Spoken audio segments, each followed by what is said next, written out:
Partout dans le monde et surtout en Afrique subsaharienne, la lutte contre la Covid-19 passe aussi par la lutte contre la discrimination, la stigmatisation autour de la maladie. Le coronavirus n'est pas une maladie honteuse, mais il a provoqué une série d'actes discriminatoires à travers les pays. Dans ce nouveau numéro de votre émission Direct 7, nous allons parler de la discrimination et la stigmatisation liées au Covid-19. Mesdames, Messieurs, bonsoir et bienvenue. Nos invités autour du thème discrimination et stigmatisation liées au Covid-19 sont Dr Ephrem Messan et Dr Amen Romeou. Dr Ephrem Messan, bonjour, bonsoir. Bonjour. Bienvenue. Merci beaucoup Bernard. Docteur Romeou, bonsoir. Bonsoir monsieur. Bienvenue à vous aussi. Merci. Voilà, comme je l'annonçais tout à l'heure, nous allons parler du Covid-19, coronavirus, et le thème de cette émission, c'est la stigmatisation, la discrimination liée au Covid-19. Alors, monsieur Romeou, je vais commencer par vous. Quand on parle de la discrimination et la stigmatisation évidemment, quelle explication peut-on donner à ces deux mots? Ok, merci pour l'opportunité que TV7 nous donne. Et stigmatisation et discrimination sont des termes quand même qui ne sont pas loin l'un de l'autre. Quand on parle de stigmatisation, en fait, c'est à travers les attitudes que les gens adoptent. C'est-à-dire que c'est le fait, par exemple, de fustiger quelqu'un, de l'avilir, parce que cette personne-là est différente de vous. Soit la personne porte un marque sur son corps, soit par ses agissements. Donc, dans le cas des maladies, c'est parce que la personne est malade ou bien atteinte d'une infection et vous ne l'êtes pas. C'est pourquoi vous la stigmatisez. Quant à la discrimination, ça c'est dans les comportements. C'est-à-dire que lorsqu'on commence par stigmatiser quelqu'un, à la longue, on va le discriminer. Parce que la discrimination, comme je le dis, c'est le fait de ne pas permettre à la personne d'entrer dans ses droits. Par exemple, on dit que vous devez, quand vous êtes malade, vous devez être soigné. Mais peut-être parce que vous êtes différent par rapport à une autre pathologie, lorsque vous allez à l'hôpital, on refuse de vous soigner. Sous prétexte que vous n'êtes pas comme la personne, le médecin traitant l'attendait. Ou bien, par exemple, vous devez avoir droit, par exemple, tout le monde a droit à être instruit à l'école. Mais vous, parce que vous êtes différent par rapport à une pathologie, ou bien par rapport à une maladie mentale, par exemple, on vous interdit de fréquenter. Ça, c'est parce que ton droit, on ne veut pas que tu l'exerces. C'est là la discrimination. Voilà donc la différence entre les deux mots, la discrimination et puis la stigmatisation. Alors, monsieur Ephrem, on parle de stigmatisation et de discrimination. Quelle est la représentation sociale donc de la COVID-19, puisque c'est le thème de ce soir? Oui. Ok, merci beaucoup. Moi aussi, je profite de l'occasion d'abord pour saluer les téléspectateurs et remercier la TV7 pour cette opportunité que vous nous offrez de pouvoir débattre du sujet. Et je profite aussi pour remercier l'ONG, le groupe chrétien contre le sida, qui nous a permis de pouvoir faire ce débat. Bon, pour ce qui concerne la représentation sociale liée à la COVID-19, vous savez, la COVID-19 étant aussi une maladie, entre guillemets, pour le moment mortelle, donc il y a déjà une peur qui est née depuis que cette pandémie est arrivée. Donc, après son apparition. Donc, ce qui fait que, une fois que cette maladie est déclarée chez une personne, l'idée derrière, c'est que cette personne-là va mourir. Donc, du coup, l'entourage et la famille et les connaissances vont d'emblée commencer par le doigter pour lui dire que c'est lui qui est le porteur du malheur. C'est lui qui va nous aussi contaminer et c'est lui qui va nous conduire à la mort. Donc, à partir de là, tout le monde se met à l'écart et ensuite, les droits et les prérogatives dont cette personne va bénéficier dans la société, donc tout ça là, il n'a plus accès. Voilà. Donc c'est ça le climat de stigmatisation et de discrimination que crée la COVID-19 dans la société. Oui. Alors, Monsieur Amen, sur cette discrimination, bon, COVID-19 est liée à la discrimination. Est-ce qu'on a cette raison de croire que la COVID-19 et la stigmatisation, bon, est-elle stigmatisante, si on peut changer la phrase ainsi? Oui, pourquoi pas? Parce que, comme on vient de le dire, vous savez, lorsqu'il y a une nouvelle apparition, surtout par rapport à des infections, les gens ont peur.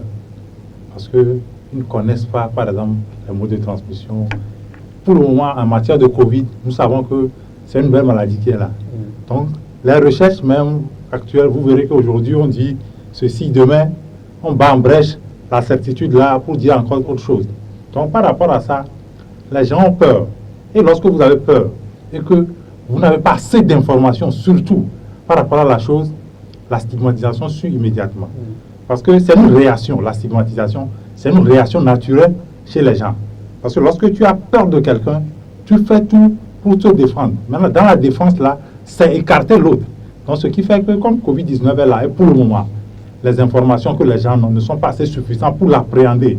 Vraiment, il est de bon ton que les gens, avec cette peur-là, commencent par stigmatiser ceux qui ont le Covid. Et si nous voyons un peu le début de la maladie, on a vu que ça fait énormément de décès dans des pays comme la Chine, la France, l'Italie, Grande-Bretagne, États-Unis, même actuellement le Brésil. Mais le début, ça fait un peu peur. Mais actuellement, nous avons des mesures, des gestes barrières qui sont conseillés. Est-ce qu'à partir de ces gestes barrières, on peut dire encore que la peur peut prendre encore place comme au début de la pandémie? Oui, comme je le dis, ça dit que c'est peut-être que vous et moi, nous sommes en ville, peut-être, on a des informations. Mais est-ce que les informations, est-ce que c'est tout le monde, même en ville ici, est-ce que tout le monde a les informations? Oui, je ne pense pas. Aujourd'hui, sur le plan mondial, même jusqu'à aujourd'hui, quand vous êtes en Asie, par exemple, les Chinois sont encore stigmatisés. Les Coréens sont très stigmatisés parce que les foyers de l'épidémie, quand ça avait quitté la Chine, c'était allé en Corée, vous voyez. Donc les gens là sont toujours stigmatisés. Donc l'information, il faut qu'on l'apporte à tout le monde. Vous et nous, ou bien nous tous qui sommes ici, nous on a l'information qu'effectivement, il faut adopter certaines mesures pour ne pas l'avoir. Mais celui qui ne l'a pas, ou bien qui a de fausses informations, lui va toujours avoir peur de la maladie. Et quand il a peur de la maladie, il ne voudrait pas que celui qui on suspecte, ou bien celui qui sait que a été déjà en contact avec la maladie, là, cette personne-là l'approche. Est-ce que vous voyez? Donc par rapport à ça, il va mettre des barrières. Ces barrières-là, entre autres, c'est la manière de stigmatiser. Aussi, on peut aussi parler des réseaux sociaux qui ont contribué à cette stigmatisation. Ça, nous sommes d'accord. Ah, oui. Nous sommes d'accord. Parce que, comme je le dis, quand les fausses informations circulent et que les gens n'arrivent pas à faire la part des choses, la réaction va suivre. Vous voyez. C'est pourquoi, entre-temps, quand ça avait commencé, les gens disaient des trucs. On a fait un rappel à l'ordre pour dire qu'effectivement, quand les fake news là passent, vous voyez qu'il y a d'autres nouvelles, d'autres informations qui suivent pour dire que non, ce n'est pas ça. Mais nous savons tous que l'information, une fois que c'est sorti. Il y en a qui le croient aveuglément. Alors, Monsieur Ephraim, quels sont les impacts que peut avoir la discrimination sur, tout d'abord, la personne malade et guérie peut-être de la maladie et puis ses proches? Oui, la personne qui a contracté, bien qui vient de contracter la COVID-19, qui a été prise en charge et qui retourne dans la société. Donc nous savons tous que cette personne-là va être stigmatisée. Et normalement, on devait mettre en place un dispositif pour pouvoir accompagner et suivre les personnes après avoir contracté la COVID-19. Et je pense que nos autorités sont en train de travailler dans ce sens. Et pour dire que ce que le docteur Amen vient de dire, les mesures barrières que nous mettons d'abord en place pour pouvoir nous protéger contre la COVID-19, la question est de savoir est-ce que tout le monde respecte les mesures barrières. Il faut que les forces de sécurité, les forces de l'ordre soient derrière la population pour que les gens essayent de respecter ces mesures barrières. Ça, c'est un. Maintenant, l'impact que la COVID-19 risque de créer au sein de la population, c'est qu'on aura moins de cas déclarés. Parce qu'il y a des gens qui sont contaminés. Parce que nous savons tous qu'on a dit, les études ont démontré que près de 80% des personnes qui ont contaminé la COVID-19 ne présentent aucun signe. Ce qui fait que la contamination continue. Donc, et s'il advenait que quelqu'un soit contaminé par ou bien présente les signes de la COVID-19, nous allons rapidement mettre sous ces signes-là sous le couvert d'un palu. Parce que nous savons que les signes de la COVID, ou les symptômes de la COVID-19 s'apparentent très bien aux signes de palu. Donc on va rapidement le mettre et puis on va soigner un palu. Et comme les gens guérissent spontanément, là, dans la majorité des cas, la personne va guérir, oh, c'était un palu. Il n'a pas eu ce courage-là d'aller vers le test pour qu'on le dépiste et en même temps explorer son entourage. Ça, c'est un impact. Donc, s'il n'y a pas ce climat de stigmatisation, les gens auront cette facilité-là pour aller se faire dépister dès que les premiers signes apparaissent ou bien dès qu'ils ressentent les premiers signes. Maintenant, pour ce qui est mis en place pour pouvoir aider, bien accompagner la population, bien les personnes qui sont contaminées par la COVID-19, il y a une confidentialité qui a été mise autour de la maladie.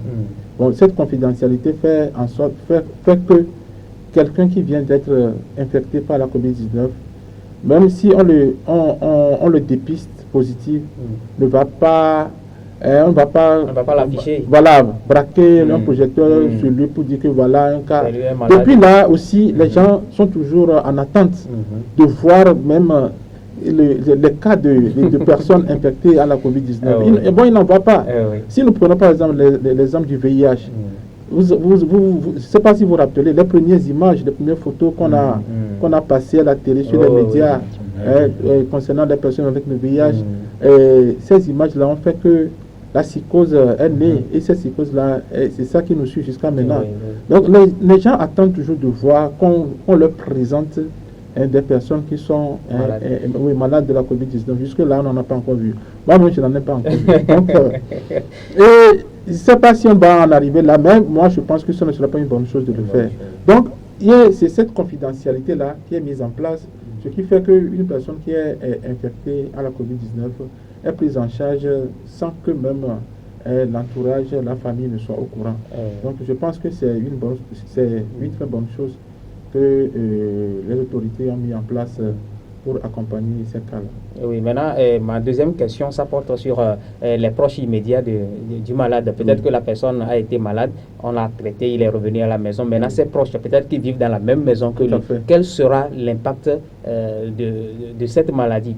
Eux ne sont pas malades quand même, mais quelqu'un est malade, il est revenu à la maison. Maintenant, quelles sont les conséquences? Qu'est-ce qu'eux, ils peuvent subir dans ça? Oui, bon, vous savez, la stratégie même de la prise en charge des personnes infectées à la COVID-19, c'est la prise en charge non seulement de la personne malade, mais aussi de l'entourage. Parce que une fois qu'on vous dépiste positif à la COVID-19, tous vos contacts doivent être aussi systématiquement dépistés. Et on ne vous dira pas que c'est parce que XY a été contaminé, bien est positif à la COVID qu'on vous dépiste. Oui, il y a une stratégie pour pouvoir approcher l'entourage de la personne infectée pour qu'on n'attire pas l'attention. Donc, il serait difficile dans une localité ou bien dans une communauté donnée que l'entourage soit au courant, bien soit informé qu'il y a eu tel XY qui a été contaminé. Et c'est pour cette raison-là que nous, on est en train aussi de nous dépister. Donc, pour dire en clair, si dans une maison, par exemple, il y a eu un cas de COVID-19 et l'entourage, ou bien les proches ne sont pas informés. Si ce n'est peut-être la famille vraiment très très proche, les parents très très proches, qui soient au courant, ce n'est pas une information qu'on laisse à la disposition de tout le monde. Pas du tout. Alors, docteur Amen, nous avons vu qu'au début de cette pandémie, les autorités du Togo ont mis en place un numéro vert, c'est le 111. Et puis, il y a une équipe d'intervention aussi qui a été mise en place. Et du fait que si vous appelez le 111 et vous s'alignez, et vous signalez plutôt un cas suspect, l'équipe va intervenir. Est-ce qu'on ne peut pas dire que l'intervention de cette équipe avec leur voiture avec les logos de la Croix-Rouge peut-être, ou bien une ambulance. Est-ce que cela aussi ne crée pas la psychose dans un quartier donné où le malade ou bien le suspect vit? Bon, peut-être que vous avez raison, mais je pense que le docteur Vincent vient de dire quelque chose de très intéressant. C'est-à-dire que souvent, si c'est le fait que c'est quelqu'un qui a appelé, or, ce serait quand même très compliqué que quelqu'un appelle pour signaler qu'un autre a le Covid alors que la personne n'est pas dépistée. Peut-être la voiture peut venir, mais est-ce que les gens vont savoir que c'est pour le cas de Covid qu'il est là? Parce que la voiture qui arrive, qui fait l'intervention, on ne met pas Covid sur la voiture. Est-ce que vous comprenez? Donc, ce serait une grande indiscrétion de savoir que la personne là qu'on est venu chercher, c'est par rapport à Covid. Oui. Par rapport à ce que tu vois. Donc là, de façon générale, on peut penser que non, on est là pour une intervention. Maintenant, comme on le dit aussi, c'est-à-dire que, si je retourne la question, comme nous sommes dans une période de Covid, la voiture de la Croix-Rouge peut venir chercher une personne pour autre chose. Mais les gens peuvent le lier aussi à Covid, ou bien à la Covid. Est-ce que vous comprenez?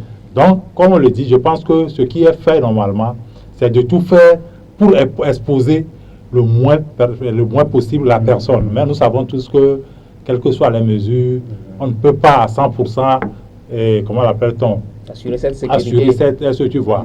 Donc, ce que vous dites, ça peut quand même arriver. Mais ce que je dis, c'est que ce serait, tant que la personne n'est pas dépistée, qu'une autre personne appelle pour dire, par exemple, que un tiers à la Covid, il présente des symptômes, il tousse, etc.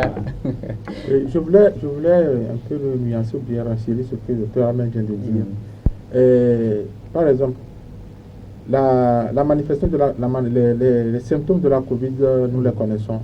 Quelqu'un qui présente ceci ne peut jamais d'emblée penser à la Covid. Il faut qu'il se rende dans un centre de santé. Qu'on fasse le test. Donc, depuis la maison, on ne peut pas appeler le 111 pour dire non, j'ai tel symptôme, donc c'est possible que ça soit la Covid-19. Venez me dépister avec l'ambulance qui vient, avec tout ça là. Non. Je pense que quelqu'un qui présente, et les messages qui passent sur les médias, c'est de sensibiliser la population en leur disant que si vous ressentez les symptômes qui s'apparentent à la Covid, il faut consulter. Et c'est à partir du centre de santé que tout va être organisé. Donc du coup, je pense qu'il n'y a pas cette crainte-là que vous soyez infecté, bien contaminé à la Covid-19, que tout le quartier s'alarme et sont au courant. Oui, voilà. Actuellement, le Togo est à près de 1000 cas. Depuis début mars jusqu'alors, nous sommes à près de 1000 cas, puisqu'il y a 800 quelque chose cas. Il y a aussi des guéris, des cas actifs, et puis malheureusement des décès. Nous sommes à 18 décès. Est-ce qu'on peut dire que si, à ce moment où les cas augmentent, est-ce que la sensibilisation contre la maladie même, ça ne passe pas, ou bien c'est une négligence de la population? Oui, bon, c'est l'un dans l'autre. C'est l'un dans l'autre. Il faut dire que, comme je viens de le souligner, nous avons dit que près de 80% des gens sont porteurs du virus, mais ne savent pas. Nous sommes tous des séro-ignorants. Donc, si j'ai le virus, et même si je suis asymptomatique, si je ne présente pas les symptômes, je peux toujours contaminer. Donc, il y a toujours de nouveaux cas qui sont dans la population, qui continuent toujours pas à contaminer les gens. Donc, c'est le fait que c'est ce qui est quand même, on va se dire, le côté positif de la Covid. Si c'est que toutes les personnes contaminées allaient présenter des symptômes, ce sera l'hécatombe. Donc, c'est ça aussi qui fait que la maladie continue pas à se propager. Vous voyez. Et la stratégie qui est mise en place par le gouvernement pour dépister les cas que nous avons, bien que nous avons recensés, c'est à partir des personnes qui sont contaminées, bien qui ont contacté la maladie, on profite pour dépister les contacts. Donc c'est ce qui a fait. Mais sinon, en réalité, on pouvait en avoir plus que les chiffres actuels, les chiffres que nous avons. Si on veut vraiment rendre systématique le dépistage à l'échelle, sensibiliser et mettre les tests à disposition, on aura plus que ce que nous avons. Donc ça, c'est le premier aspect. Le deuxième aspect aussi, vous l'avez bien dit, il y a aussi cette négligence plus ou moins de la population. Nous ne voulons pas respecter les mesures barrières, nous avons un peu de paresse. Et puis l'habitude fait que on laisse tomber. Parce que les gens vont se dire, mais depuis là, nous portons les masques, mais rien ne vient, on ne voit rien se passer. Donc, il y a ce découragement, ce relâchement qui rapidement va s'installer et faire que, bon, on ne respecte plus rien. Et puis, bon. Là, c'est pour dire aussi que le gouvernement a pris la bonne décision de sanctionner ceux qui ne portent pas les casques, par exemple. Oui, moi, je pense que c'est une bonne chose. C'est une bonne chose, mais bon, si il faut mettre le bâton derrière avant que nous-mêmes nous pensions à notre propre santé, c'est ça, il y a des questions à se poser. À se poser vraiment. Oui, oui, parce que normalement, l'État ne doit pas jouer de gendarme derrière nous avant que nous n'adoptions les bons comportements.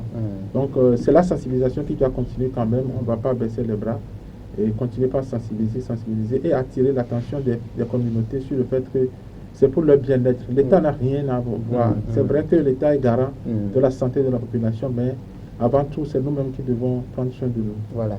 La sensibilisation doit toujours être de mise. Alors, monsieur docteur Edem, on va continuer. On va parler maintenant de la lutte contre cette stigmatisation liée au Covid-19. Quelle est cette lutte? Qu'est-ce qu'on doit faire concrètement pour lutter contre la stigmatisation? Comme je viens de le dire, ça dit que le phénomène de la stigmatisation naît de la peur et du manque d'information.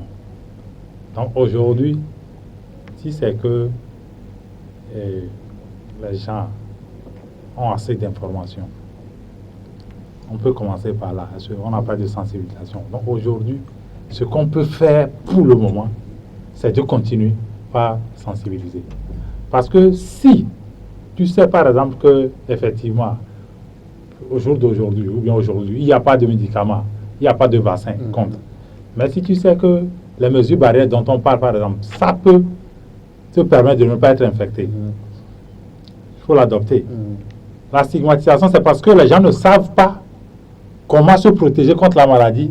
C'est pourquoi ils ont peur de la personne qui a la maladie. Parce qu'ils ne veulent pas que la personne les approche pour être contaminée. Donc, il faut qu'on fasse tout pour que les gens connaissent l'information ou bien aient des informations par rapport à Covid. Et au Togo ou bien dans le monde actuellement, ce qu'il y a, ce sont les gestes barrières.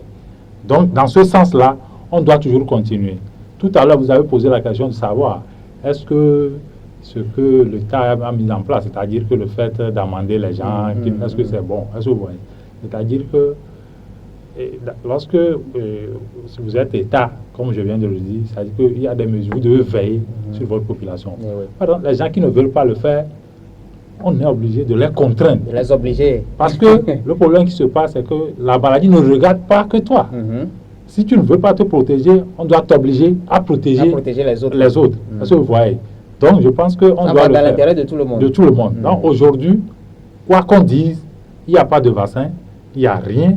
Mais si les gens ont des bonnes informations, je pense que la stigmatisation dont on parle, ça peut diminuer. On a fait cas, par exemple, de la maladie du VIH au début tout à l'heure. Le VIH, c'est depuis 1980. Mais aujourd'hui, la stigmatisation est très, très, très, très forte. Est-ce que vous comprenez? Mais par exemple, si tu sais que les voies de contamination, tu sais que quand tu bois, par exemple, dans un même verre, avec une personne, tu n'auras pas le VIH. Si tu sais ça, je ne pense pas que tu vas continuer. Donc, ça veut dire que si les gens connaissent vraiment les mesures de protection contre la COVID et se seront appropriés, je pense que là, on peut réduire quand même significativement la stigmatisation à l'endroit de ceux qui ont déjà le Covid. D'accord. Docteur Efrem, nous parlons toujours de la lutte contre la stigmatisation liée au VIH. Au Covid plutôt. J'ai déjà posé la question au docteur Edem. Selon vous, comment nous devons lutter contre cette stigmatisation? Oui, nous pouvons aussi lutter contre cette stigmatisation en impliquant les communautés. Surtout les personnes qui sont touchées par la COVID-19, dans les réponses que nous apportons à cette maladie. Et je suis content que j'ai appris qu'au Togo, il y a des relais communautaires que l'État a mis en place qui vont dans les communautés, qui sensibilisent, qui informent. Parce que il faut faire de la communauté l'acteur de sa santé. Il ne faut pas que le côté comment dirais-je, gouvernementales travaillent seuls. Il faut impliquer la communauté et les sensibiliser, leur donner les bonnes informations. C'est très très important et ce n'est que par cette stratégie-là que nous pouvons essayer de réduire un tant soit peu cette stigmatisation, cette discrimination liée à la COVID-19. Ça, on ne va pas la bannir, on ne va pas l'éliminer, mais il faut quand même réduire cette stigmatisation-là et l'impact que cela entraîne sur la population. Il y a aussi un phénomène qui se passe surtout dans les milieux reculés. Il y en a qui semblent se partager le même masque, par exemple. Il y en a qui le portent quelques instants après, l'autre, il passe à l'autre dans certaines conditions. Bon, je ne sais pas si vous avez cette information où il y en a qui ont un masque, par exemple, c'est un don d'une association, par exemple, et c'est le seul masque qu'il porte à tout moment. Peut-être c'est son enfant qui vient aussi le faire porter un temps soit peu. Bon, je ne sais pas si vous avez cette information. Et si vous l'en avez, qu'est-ce qu'on peut dire à ce genre de personnes? Est-ce que c'est la sensibilisation qui ne porte pas loin? Oui, est-ce que c'est la sensibilisation qui ne porte pas loin? Peut-être que c'est le manque de moyens aussi. C'est le manque de moyens. Oui, parce que il faut reconnaître que le masque n'est pas gratuit. Le masque n'est pas gratuit. Je profite de ce plateau pour remercier toutes les bonnes volontés, les organisations, le gouvernement qui essaient quand même de faire des dons volontaires de masques à des populations, à des communautés. Le masque n'est pas gratuit. Si vous n'avez pas les moyens pour vous en procurer, non, vous n'avez pas. Donc, si il advenait qu'il y ait un qui atterrit, bon, les gens ne comprennent pas bien le message, on va se le partager. Et ça, c'est très dangereux. C'est très dangereux. Nous connaissons que c'est très dangereux. Et en même temps que nous faisons la sensibilisation, il faut aussi qu'on mette les moyens.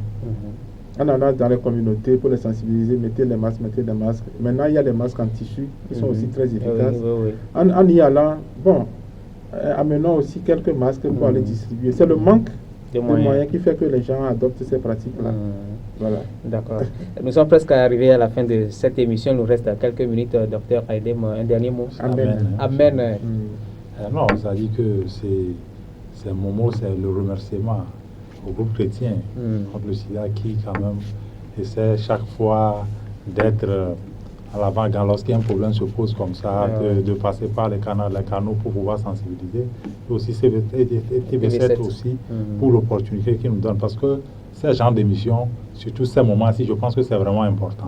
Parce que vous voyez, parce que comme on le dit, on ne cessera jamais de le dire, c'est seulement l'information qui peut permettre aux gens de réduire tant soit peu leur comportement, qui ne sont pas de nature à encourager la lutte contre cette pandémie-là. Ok, merci beaucoup, docteur Amen Olomeou. Et docteur Ephraim Mensah, un dernier mot. Oui, merci beaucoup.